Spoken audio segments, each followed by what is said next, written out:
এদিকে 5 বছরের মুস্কান খাতুন বা তার পরিবারের কেউ জানেনি না যে তার গুরুতর একটা হার্টে অপারেশনের কথা আছে, কিন্তু সে অপারেশন কবে হবে।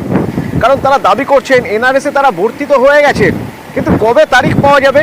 সেই কোচবিহার থেকে এনআরএসে রেফার করা হয়েছিল 5 বছরের মুস্কান খাতুনকে, কারণ 2 বছর বয়সেই জানা গিয়েছিল তার হার্টে ফুটো রয়েছে। স্থানীয় ডাক্তার কিছুই করে উঠতে পারেনি। কোচবিহার হাসপাতাল সেখান থেকে 4 সেপ্টেম্বর এনআরএসে রেফার, এনআরএসে ভর্তি, এবং সিনিয়র ডাক্তাররা সারাদিনে একবার এসে রিপোর্ট দেখে যাচ্ছেন, কিন্তু অপারেশন কবে হবে তা এখনো জানা যায়নি।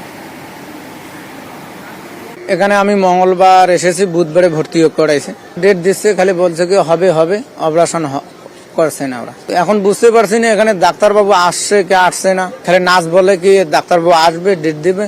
ডাক্তারবাবু বলছে সেদিন ইকু করাইছে, করার পর বলছে ডাক্তারবাবুকে আমরা যে স্যার কবে অপারেশনটা হবে, বলছে কি নার্স বলে দিবে।